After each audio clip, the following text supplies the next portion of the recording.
Assalamualaikum warahmatullahi wabarakatuh. Perkenalkan, nama saya Elhanan Afir Rahman dari SMP Negeri 1 Lamongan.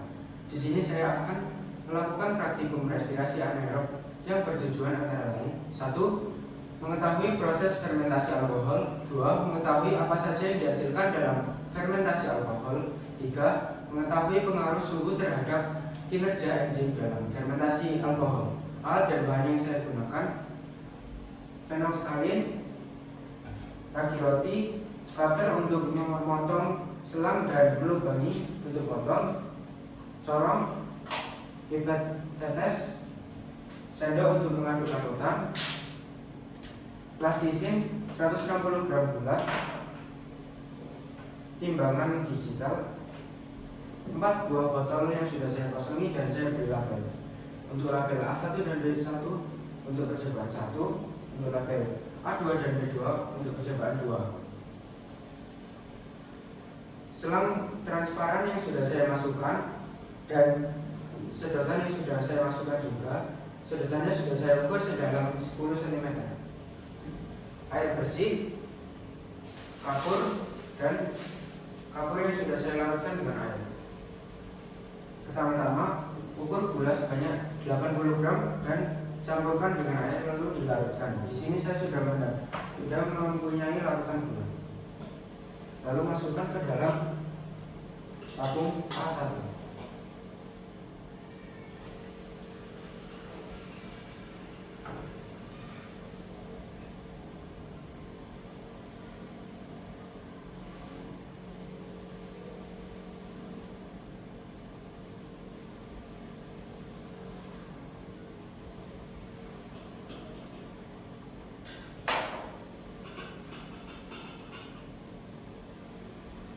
Jika sudah, lanjutkan dengan tabung A2.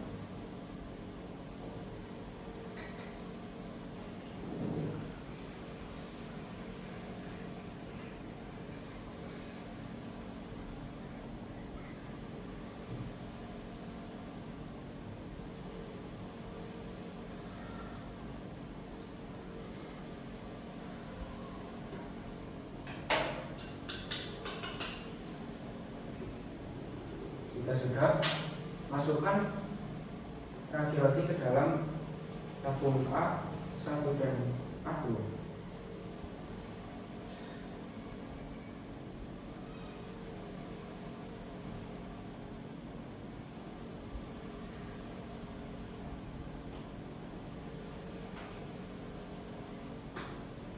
Ragi rotinya sebanyak 11 gram per botol.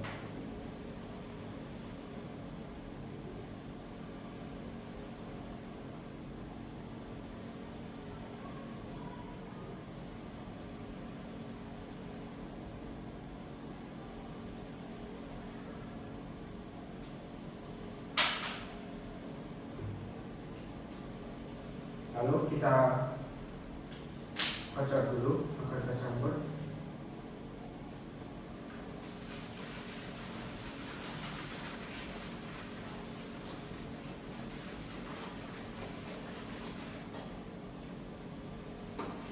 Jika dilihat sudah tercampur, lanjutkan ke botol selanjutnya.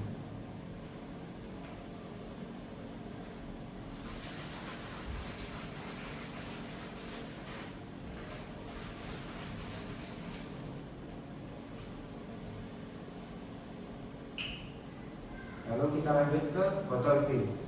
Untuk botol B, di sini saya sudah mempunyai air kapur yang sudah diukur sebanyak 300 ml. Masukkan ke botol B1.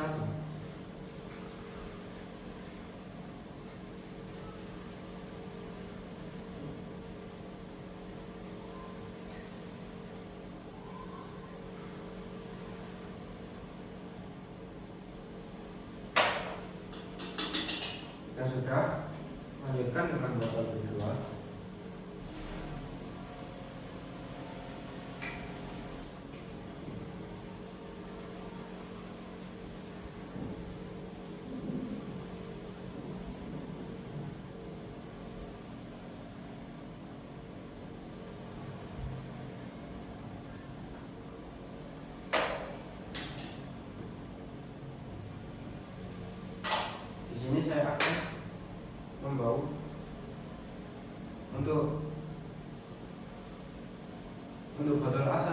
2, baunya sedap seperti roti yang baru seperti adonan roti.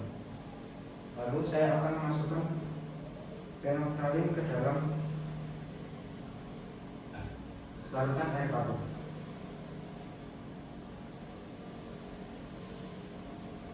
Tetesi hingga berwarna merah muda.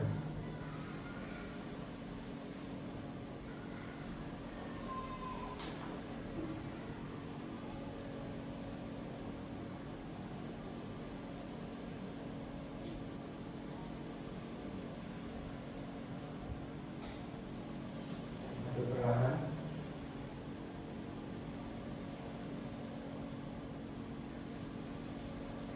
Lalu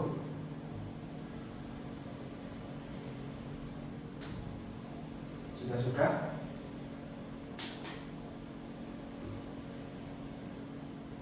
baunya juga ya, sudah. Lalu kita tutup dengan tutup yang sudah saya sambungkan dengan sedotan dan selang.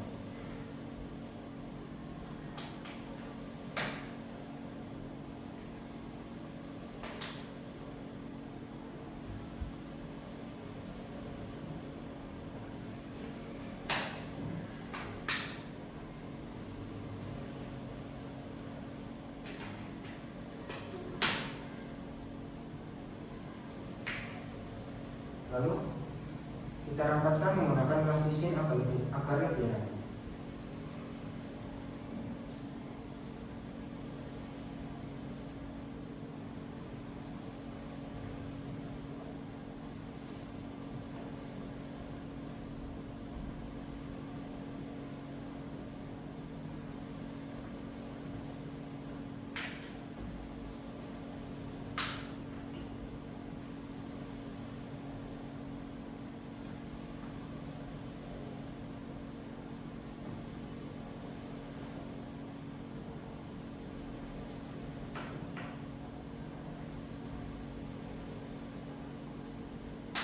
Ya sudah, kita akan menunggu beberapa saat. Sembari menunggu, saya akan menjawab soal yang ada di lembar kerja.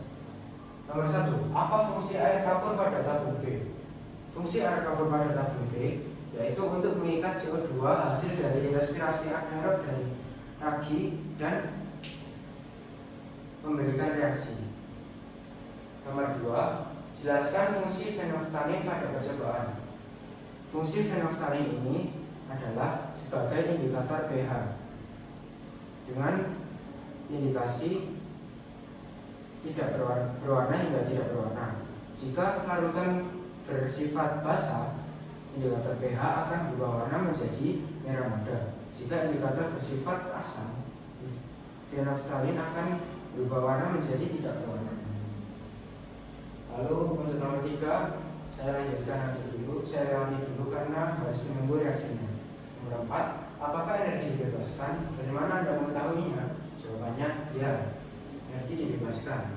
Saya mengetahuinya dari reaksi CN6-12O6 terus lagi. Ini adalah reaksi dari respirasi anaerob. C2H5OH terus CO2 terus 2 ATP terus awal. Di sini sudah disebutkan bahwa ada energi sebanyak 2 ATP. Lalu pada nomor 5, gas apa yang dikeluarkan? Jadi di sini juga sudah disebutkan gas yang dikeluarkan adalah CO2. Lalu pada nomor 6 dan 7 saya lewati dulu. Untuk nomor 8, sebutkan variabel percobaan yang dilakukan. Jadi variabel percobaannya adalah variabel bebasnya ada larutan air gula, larutan kapur, dan larutan phenolphthalein. Variabel terikat ada berubah warna, aroma, gelembung gas. Variabel kontrol ada ragi. Lalu untuk nomor 3, bagaimana keadaan tabung A pada akhir percobaan? A contohnya dan tuliskan reaksinya. Jadi pada akhir percobaan tabung A terlihat bahwa gelembungnya lebih banyak dan warnanya tetap menjadi coklat muda dan aromanya menjadi tidak sedap. Gelembung ini dikeluarkan lebih banyak karena terjadi reaksi respirasi anaerob dari ragi. Dan reaksinya adalah ini, C6H12O6 plus ragi menghasilkan C2H5OH plus CO2 plus 2 ATP plus kalor. Lalu untuk nomor 6, mengapa terjadi perubahan warna di tabung R dan air B? Jelaskan reaksinya. Karena di sini kita dapat melihat bahwa pada tabung B1 lebih pudar dan B2 tidak terlalu pudar. Jadi mengapa terjadi perubahan warna? Karena yang tadinya adalah air kapur bersifat basah bertemu dengan fenolftalin akan menghasilkan warna merah muda. Lalu saat terjadi reaksi, air kapur akan mengikat CO2 dan akan berubah menjadi basah dan warnanya akan berubah menjadi lebih pudar. Reaksinya yaitu CaOH2 plus CO2 akan menghasilkan CaCO3 plus H2O. Ini adalah air kapur yang bersifat basah mengikat CO2 yang bersifat asam akan menghasilkan warna lebih pudar dan akan menghasilkan endapan CaCO3. Nomor 7, mengapa pada percobaan tidak terjadi perubahan warna pada tabung B? Jelaskan. Di sini kita lihat bahwa warnanya seperti tetap ya. Karena pada tabung A di sini hanya memiliki satu lubang, yaitu CO2-nya akan mengalir melalui selang ini langsung menuju ke B1. Sedangkan percobaan 2 memiliki dua lubang. Ada yang keluar melewati sedotan, ada yang masuk ke sini. Lalu ini untuk tabung B2 tidak terjadi perubahan karena CO2 yang dihasilkan ada yang keluar, jadinya hanya mengikat sedikit CO2 sehingga hasil warnanya tidak terlalu signifikan. Lalu kita akan menjawab data hasil pengamatan. Pada percobaan 1, warna awal A1 dan A2 adalah coklat muda. Pada akhir percobaan juga sama, coklat muda. Pada B1 dan B2 pada awalnya sama-sama merah muda. Pada akhir percobaan B1 lebih muda, sedangkan B2 tetap merah muda. Lalu pada gelembung gas pada percobaan A1 dan A2 pada awal percobaan gelembung gasnya itu sedikit, tapi sedikit. Pada akhir percobaan gelembungnya banyak. Sedangkan pada B1 dan B2 pada awal percobaan tidak ada gelembung gas. Pada akhir percobaan B1 ada sedikit gelembung, B2 tidak ada. Lalu pada aroma, seluruh aroma pada awal percobaan beraroma sedap dan pada akhir percobaan seluruhnya beraroma tidak sedap. Kesimpulannya adalah pada proses respirasi anaerob terjadi dua tahap, yaitu glikolisis dan fermentasi. Glikolisis ini mengubah glukosa menjadi asam pirufat. Fermentasi mengubah asam pirufat akan menghasilkan C2H5OH plus CO2 plus 2 ATP plus kalor. Dan pengaruh suhu terhadap enzim, di sini saya menggunakan ragi yaitu Saccharomyces cerevisiae yang bekerja optimal pada suhu 30 sampai 35 derajat Celcius. Jika melebihi, kinerjanya akan menurun. Sekian dari saya. Mohon maaf bila ada salah kata, izinkan saya berpantun. Umur kata sudah tua, tetapi tetap menjadi kekasih. Semoga bermanfaat untuk kita semua. Cukup sekian dan terima kasih. Wassalamualaikum warahmatullahi wabarakatuh.